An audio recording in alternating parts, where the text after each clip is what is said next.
Bonjour, nous sommes en 2015 dans le site de l'Institut Docteur Angélique, dans une série de vidéos consacrées à des dissertations à l'usage des classes de terminale et du supérieur.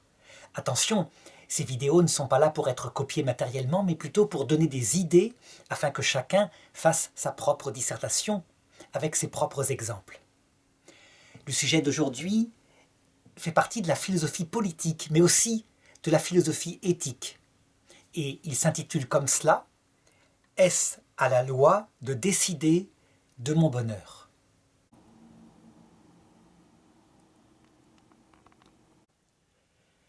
Qui dit la loi dit bien sûr les codes organisés par les États afin de vivre en communauté. Qui dit bonheur touche au contraire une notion absolument personnelle qui regarde, je dirais, le bien-être de chacun, soit individuellement, soit en famille.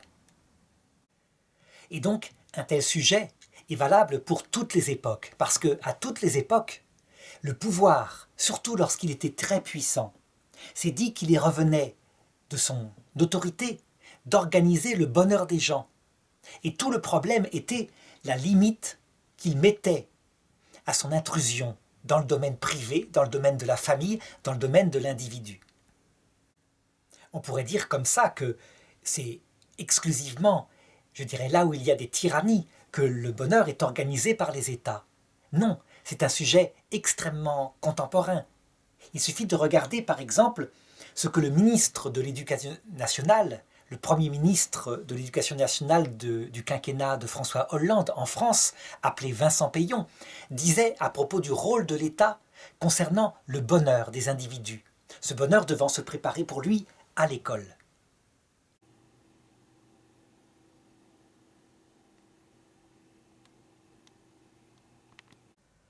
Et donc, si pour lui, il appartient à l'État, à travers l'éducation nationale, d'arracher les enfants à tous les déterminismes qu'ils trouvent dans leur famille, ça veut dire l'éducation que les parents veulent communiquer à leurs enfants en essayant de leur donner le meilleur d'eux-mêmes, si c'est à l'État de faire cela, ça veut dire qu'il considère que c'est la loi qui doit organiser le bonheur des hommes. Jusque dans leur vie privée. On pourrait dire c'est quelque chose d'exceptionnel. Non, toutes les époques ont fonctionné de la même façon.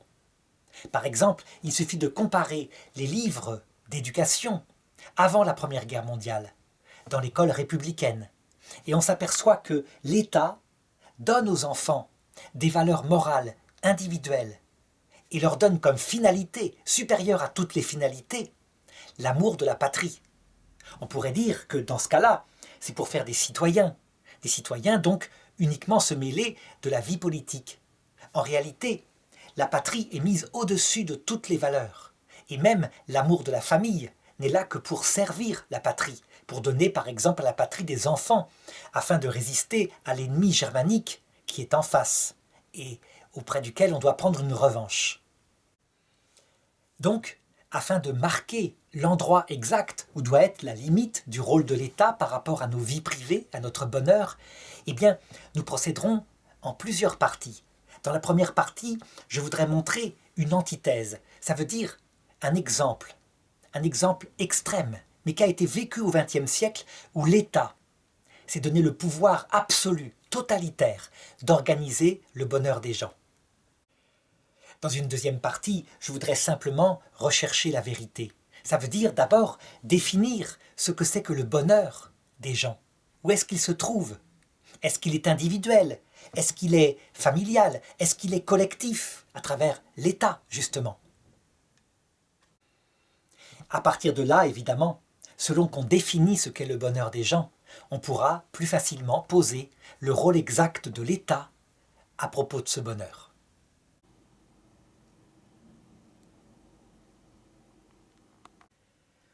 Alors, lorsqu'on commence une dissertation par rechercher une antithèse, en général, c'est afin de stimuler l'intelligence. On prend un exemple poussé à l'extrême, et on pourrait dire que par opposition, il y aura une thèse qui sera opposée, inversement, dialectiquement à l'antithèse, de manière à après pouvoir davantage chercher la vérité qui, en général, est dans un juste milieu.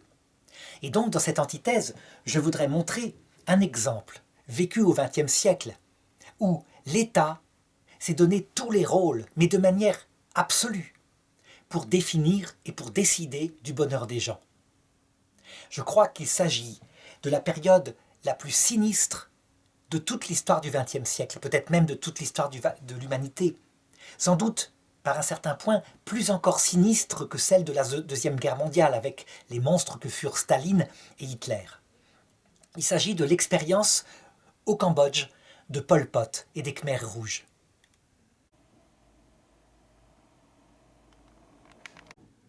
Il s'agit donc d'un système qui est pensé par une organisation. Ça veut dire que la personne de Pol Pot n'est pas tellement en jeu. Finalement, il y a plutôt un soviet, une sorte de communauté qui décide. Ces gens-là se sont formés en Occident, aux meilleures sources de Nanterre, donc du marxisme. Et véritablement, en ayant observé les expériences communistes qui ont été faites soit en Union soviétique, soit en Chine, ils se rendent compte que pour obtenir ce bonheur de l'homme, ce bonheur qui est scientifiquement démontrable dans le paradis socialiste, le paradis communiste, eh bien, il faut changer l'humanité. Si on part d'une humanité qui a une culture ancienne, une culture bourgeoise, eh bien, on n'arrive à rien. Pourtant, les méthodes les plus sévères ont été utilisées par Staline et par Mao, à savoir des millions de morts. Mais ça n'a pas marché. Et donc, Pol Pot et Lon Nol et d'autres de ces tristes sires arrivent à prendre le pouvoir au Cambodge dans les années 70. Et évidemment, du côté de l'Occident, surtout l'Europe de l'Ouest et la France, où on admire ces tentatives pour arriver à un bonheur idéal, un bonheur utopiste. On met cette expérience en avant, on la vante avant coup.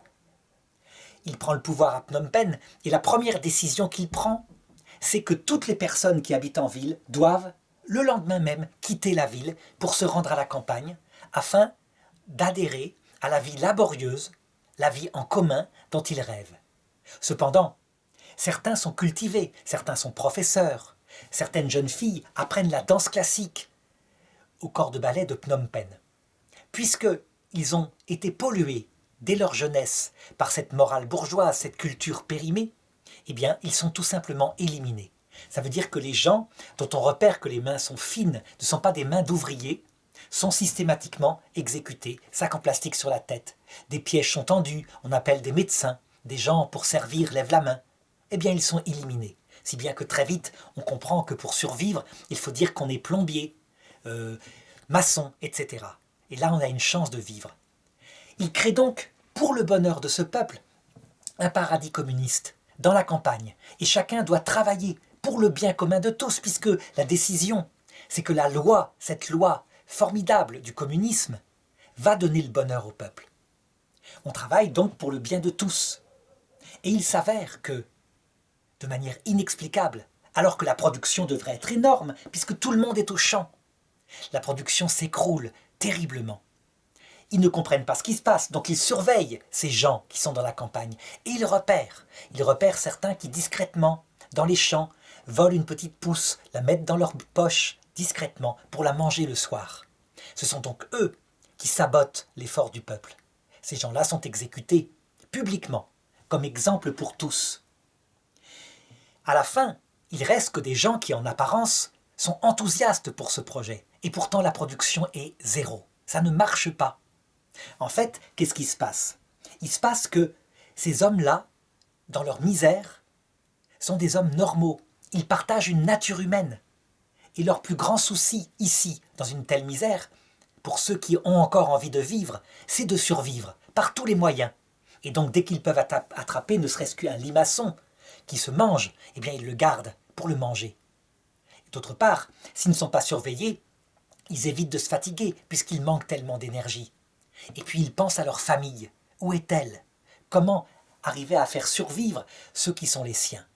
En fait, ils sont tout simplement des humains. La survie individuelle et la survie de sa famille. Ce n'est donc pas le bonheur collectif, pour la société en général, qui les attire. Heureusement, l'expérience mortelle de Pol Pot, qui tuera un tiers du peuple cambodgien, qui ravagera la culture, sera détruite à cause de leur orgueil. Ils s'en prennent au Vietnam, qui est à côté, qui est une république extrêmement militarisée, et qui donc contre-attaque, découvre l'horreur et met fin à cette expérience. Évidemment, ce qu'on constate ici, c'est que l'État, par la loi, l'État décide qu'il imposera, et de force s'il le faut, le bonheur qu'il estime pour les gens. On est obligé d'être heureux.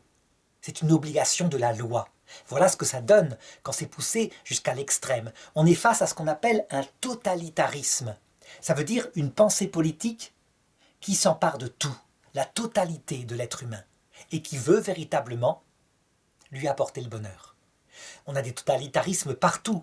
C'est le propre d'une politique qui prend tout. Par exemple, le djihadisme, qui en 2015, où je fais cette vidéo, étend ses griffes sur une partie de l'Afrique du Nord, de l'Asie, eh bien le djihadisme est un totalitarisme de ce genre. Ça veut dire que non seulement on est responsable de toute l'organisation de la vie humaine, mais on prétend apporter le bonheur sur Terre à travers la meilleure des communautés, qui sera organisée efficacement. Le voleur, sa main est coupée, et donc il ne revolera pas. Il servira d'exemple aux autres.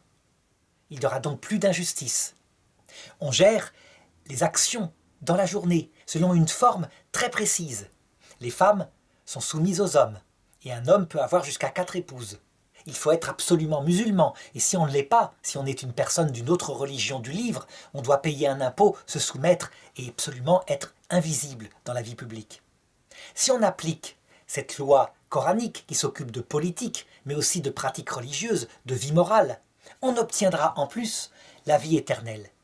Donc c'est bien un totalitarisme, mais qui étend son emprise non seulement sur le bonheur terrestre, comme le marxisme, mais sur le bonheur éternel. Il s'agit bien d'imposer par une loi de l'État qui est identifiée à la religion et aux imams, d'imposer par la loi le bonheur sur terre et au ciel.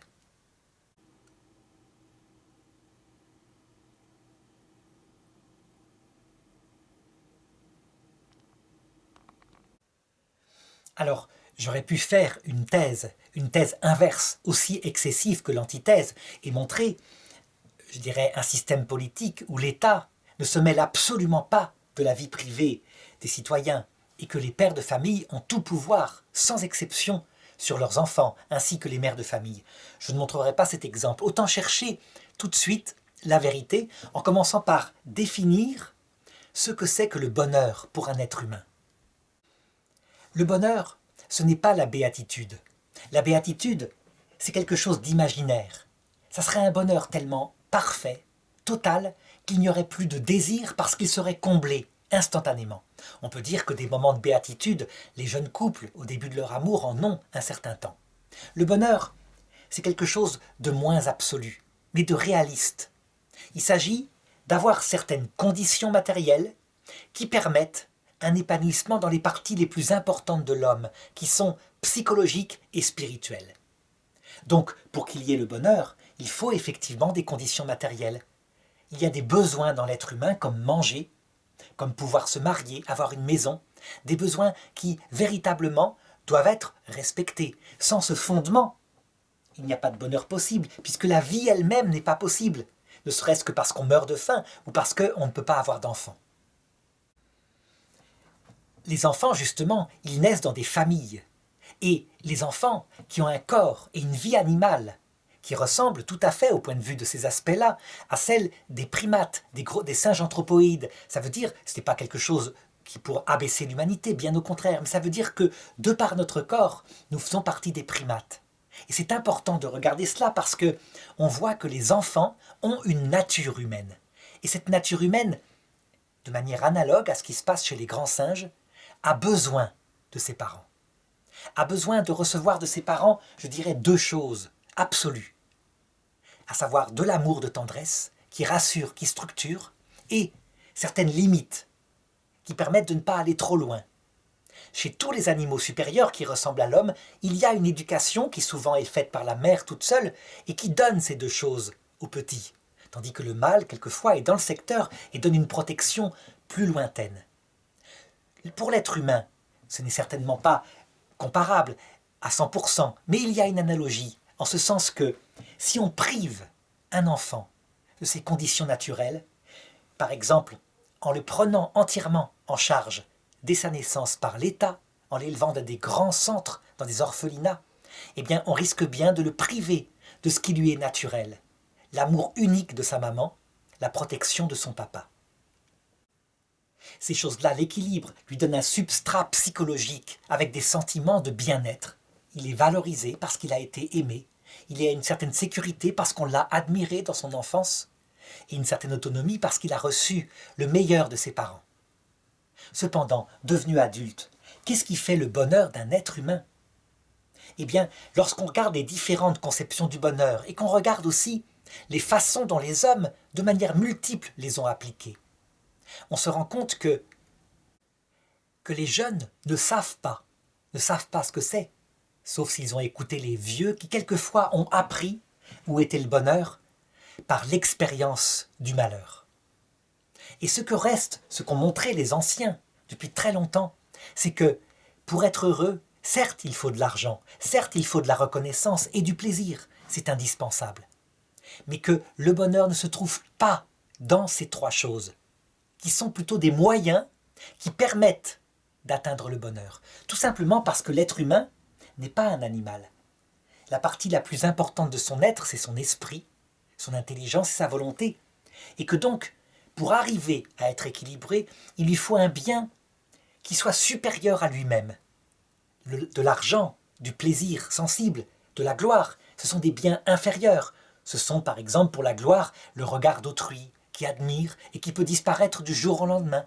L'argent, c'est un petit tas de matière qui permet d'obtenir certains biens. Mais comme bien supérieur, qui peut finaliser une vie, eh bien, il n'y a rien de tel que l'ami, un ami, c'est-à-dire une autre personne humaine qui est plus importante que soi, puisque elle est à elle toute seule un univers respectable, avec sa propre liberté. Et pour elle, on est soi-même, normalement, plus important, puisqu'on est nous-mêmes un univers respectable. On pourrait dire, mais pourquoi pas se finaliser par soi-même? On est une personne. Pourquoi pas? Mais l'expérience montre qu'on tourne en rond, on moisit. Ça veut dire que le narcissisme, se finaliser par son propre égoïsme, finit par faire tomber dans des biens matériels, l'argent qui sécurise, la gloire, donc le regard d'autrui, des plaisirs solitaires. Non, l'ami, par contre, ouvre à des perspectives. Et avec l'ami, quand l'ami est intelligent, la connaissance du monde, regarder ensemble dans une même direction. Quand l'ami est une épouse, et qu'on est soi-même un homme, il peut sortir de ce couple la vie, c'est-à-dire un petit être humain qui finalise les deux. Donc quelque chose de sacré, un univers nouveau, à qui on peut se donner pour donner les biens qu'on a acquis, et aussi les valeurs qu'on estime les plus profondes. Cependant, Aristote montre que si l'amitié, sous toutes ses formes comme ça, donne le bonheur, ça ne saurait suffire à l'être humain. L'être humain, il sait qu'il va mourir. C'est le seul animal qui le sait de toute éternité, c'est-à-dire tout petit. Il devine ça. Et donc, il a besoin d'avoir un sens qui explique ce qu'il fait sur Terre, un sens à sa vie. Quand on met au monde un enfant, si on n'a jamais réfléchi à l'idée qu'il pourrait mourir et peut-être survivre dans l'autre monde, eh bien, si on n'a pas de réponse, on est pris d'angoisse.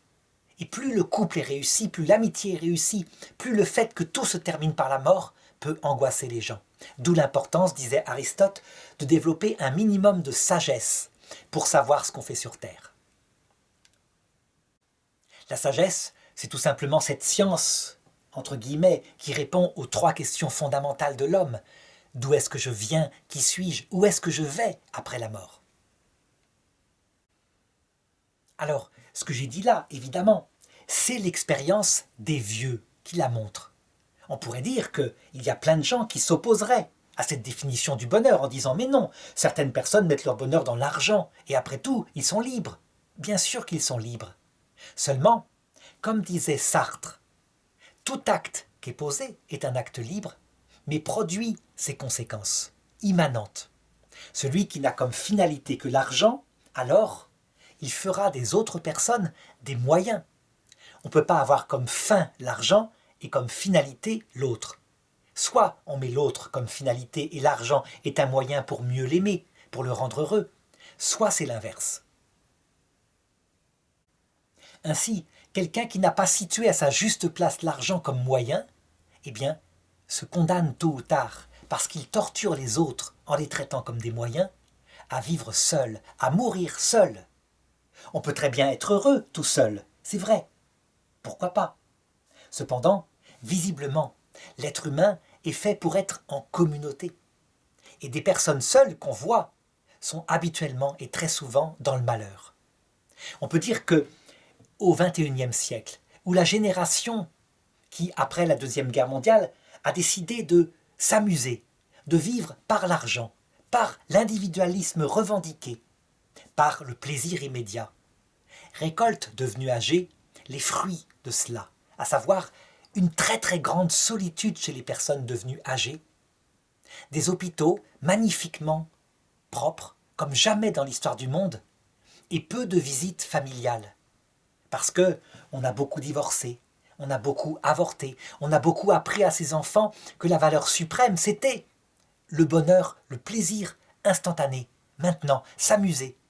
Et les enfants rendent donc, quand il y en a, à leurs parents, le fait qu'ils ont besoin de s'amuser, et que passer du temps à l'hôpital, dans les maisons de retraite, c'est parfois pénible et usant.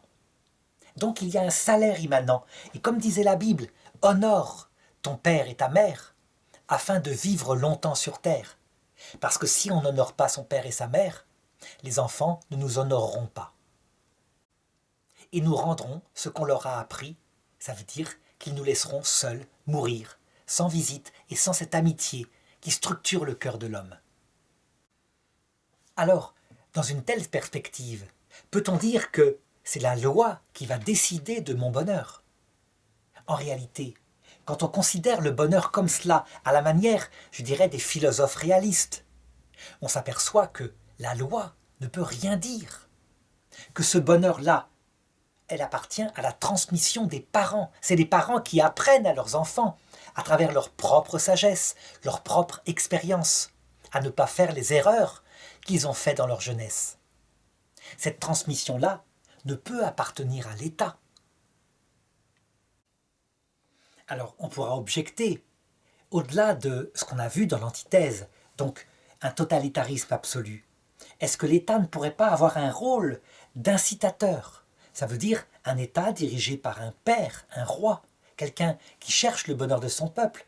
Ne pourrait-il pas avoir un rôle incitatif? On peut citer par exemple le Bhoutan, un petit pays en Extrême-Orient, où a été inventé le bonheur national brut, un taux qu'on mesure pour que les gens soient heureux. Et le sage qui est à la tête de ce pays ne définit pas le bonheur par l'argent, la quantité de possession, mais par des choses beaucoup plus profondes, intérieures, liées par exemple au bouddhisme. Oui, c'est vrai, il peut y avoir un rôle incitatif, mais on le voit, ça se passe dans une culture particulière où la sagesse, la réflexion a une place intense. Et surtout, ce n'est pas imposé par un totalitarisme, mais c'est proposé, suggéré, comme des leçons de morale quotidienne. On a vu cette façon de faire avec l'Église catholique à un certain moment. Ça veut dire qu'elle indiquait la voie qui lui semblait être la meilleure pour être catholique, mais elle ne l'imposait pas. À d'autres moments, au contraire, les gouvernements s'alliaient avec l'Église pour imposer une façon d'être heureux. Par exemple, on se souvient de l'affaire Martin Guerre à la Renaissance. Un homme qui part à l'armée et qui disparaît, et quelques années plus tard, un autre homme qui revient et qui se fait passer pour lui, et donc auprès de sa femme qu'il a abandonnée et qui était jeune. Et elle, comme elle est très seule, très malheureuse, eh bien elle fait mine de le reconnaître. Le problème, c'est qu'évidemment c'est un imposteur, et qu'un jour le vrai Martin Guerre revient. Eh bien les autorités de l'époque, qui sont catholiques mais qui ne sont pas les autorités de l'Église, vont se mêler de l'affaire et punir par la peine de mort l'homme qui s'est fait passer pour Martin Guerre, et par une sévère punition la femme qui visiblement a fait mine de ne pas le reconnaître. On pourrait dire que, en fait, ça ne peut être fait que comme des conseils, et non pas comme une imposition par la loi, parce que fondamentalement, les questions intérieures, comme le bonheur, appartiennent non pas à l'individu, mais d'abord à la famille, puisque l'individu naît dans une famille où il y a des règles morales. Cependant, si c'est bien le domaine de la personne humaine, dans la profondeur de ses rapports avec son conjoint, avec ses enfants, avec ses parents, est-ce à dire que l'État doit être complètement étranger à la question du mon bonheur? Eh bien, je voudrais montrer par un exemple que, en fait, c'est plus subtil que ça. Ce n'est pas une séparation totale, ce n'est pas une domination totale, mais certainement que la relation entre la loi et le bonheur est une relation, je dirais, qui est entre les deux, à savoir une relation qui va inciter et qui va punir les excès graves. Alors, je voudrais montrer par un exemple. L'exemple, ce sont les services à l'enfance en France. Voici ici, je dirais, un article publié sur Internet qui montre comment des services sociaux ont enlevé à une famille un petit bébé qui venait de naître. Donc il a 6 mois, il est enlevé à sa famille, de même que les 4 frères avaient été par auparavant placés dans des familles d'accueil. Eh bien, on peut dire qu'on est là face à la difficulté des services sociaux. Les services sociaux ont comme règle de favoriser d'abord le lien familial, c'est-à-dire le lien des enfants avec leurs vrais parents. Cependant, parfois, lorsque les parents sont des drogués, des ivrognes, qui ne s'en sortent pas, qui retombent sans arrêt dans les vices, eh bien, afin d'empêcher les enfants qui sont placés dans des familles d'accueil d'oublier leur famille de sang, eh bien, on les change sans cesse et ils passent de famille d'accueil en famille d'accueil sans jamais avoir de racines, sans jamais s'attacher. Il s'avère que pour des enfants, c'est quelquefois source d'un grand malheur, d'une grande destruction, parce qu'ils n'ont pas cet amour dont ils ont besoin et dont je parlais au début. La DAS, évidemment, donc l'État, essaye de faire cela parce qu'elle pense que peut-être la famille va retrouver ses sens et pourra reprendre son enfant. Donc, elle espère. Et ça arrive parfois. Évidemment, si la relation avait été complètement détruite avec la famille, la vraie famille de chair, dans ce cas-là, ce serait une catastrophe. Donc on voit la difficulté. L'État doit être extrêmement prudent, respectueux, cette relation unique qui fonde, je dirais, le bonheur, donc la famille. Cependant, parfois, dans certains cas, on pense vraiment, je crois que tout le monde le pense, que des parents devraient être déchus définitivement de l'autorité paternelle, quitte à retrouver les enfants à 18 ans pour essayer de recréer une relation, mais que les enfants soient placés dans une seule famille d'accueil, qui les aime, qui parfois les adopte, parce qu'il y a des relations du cœur que les relations dépravées de la chair et du sang ne peuvent pas remplacer. Cet exemple manifeste quoi? Eh bien, la prudence extrême que doit avoir l'État dans l'organisation du bonheur. Il ne peut pas s'en moquer complètement. Le divorce le concerne, puisque le divorce abîme les familles. De même, les excès dans l'éducation des enfants. Mais attention, si par exemple un État en arrivait à interdire le divorce complètement, je pense qu'il serait dans un rôle abusif. Interdire strictement le divorce, alors que des familles se déchirent, c'est aller trop loin dans l'organisation du bonheur. De même, favoriser le divorce, ça veut dire ne rien faire pour empêcher le divorce, pour essayer de conseiller des familles qu'elles se réconcilient. C'est sans doute encore un abus. Un abus qui vient actuellement de la vision que l'État en Europe a du bonheur, qui serait d'abord individuel. C'est l'exemple de Vincent Peillon qui disait, et la phrase je peux la relire, « L'État doit arracher l'élève à tous les déterminismes familial, ethnique, social ». Il y a donc une idéologie totalitaire qui peut être portée par un État qui prétend faire le bonheur des gens, en exaltant l'individu et en lui arrachant sa propre famille. Donc on le voit, le rôle de l'État, s'il ne veut pas devenir totalitaire, doit être discret, délicat, respecter la brique, je dirais l'Église, je dirais la communauté qui fonde ce propre État, à savoir la famille, où naît l'enfant. Il doit empêcher les abus, mais respecter fondamentalement les parents qui finalement, presque toujours, pas toujours, mais presque toujours, essayent de donner à leurs enfants le meilleur de ce qu'ils ont reçu. Ils ne veulent pas le malheur de leurs enfants. Donc, ce respect, qui ne peut pas être absolu, parce qu'il y a des abus, ce respect, de toute façon, je dirais, permet une société équilibrée. Seuls les abus doivent être réprimés, à condition d'avoir un regard critique sur ce qu'on considère comme un abus, évidemment. On sait comment l'Union soviétique, par exemple, considérait comme un abus, et le punissait gravement, le fait de transmettre à ses enfants la foi religieuse, la foi orthodoxe. C'était donc là un grave abus d'un État devenu totalitaire. Par contre, il faut une limite à la transmission de cette foi. Ça veut dire que si un parent, au prétexte de transmettre sa foi, je dirais, séquestrait son enfant, le mettait dans une absolue incapacité de développer sa liberté, son autonomie, le forçait par exemple à se marier avec un inconnu. Là, on peut dire que l'État aurait une intervention pour empêcher ce qui manifestement est un abus.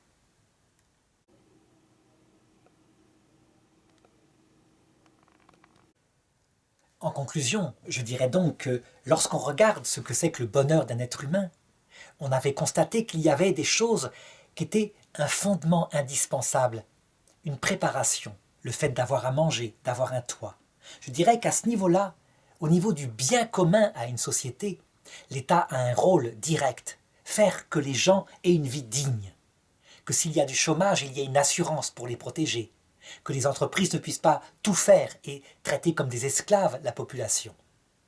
Au niveau de l'éducation psychologique des enfants, leur rapport à leur famille, l'État a un rôle de protection, puisque c'est là, c'est dans la famille que l'enfant développe son équilibre et ses sentiments psychologiques de valorisation, de sécurité et d'autonomie. Pour ce qui est du bonheur en lui-même, qui se réalise dans l'amitié, dans le fait de pouvoir se marier, fonder une famille, d'avoir des amis et de chercher le sens de la vie, l'État n'a là qu'une veille de garde par rapport aux excès, parce que l'excès est toujours quelque chose de dommageable. Donc, au point de vue de la sagesse, les sectes qui étouffent la liberté d'une personne pour la dominer complètement. Et au niveau des familles, je dirais le caractère sectaire aussi de certaines familles. Donc l'État est là pour organiser, mais tout à fait discrètement. Et jusqu'à la fin du monde, il faut espérer que le bonheur reste une affaire personnelle. Personnelle, je dis bien, et non pas individualiste. Personnel, ça veut dire, dans ce rapport génial qui fait la richesse de l'être humain, de complémentarité entre un homme, une femme, qui se choisissent, qui s'aiment et qui donnent la vie à des enfants qui sont la chair de leur chair.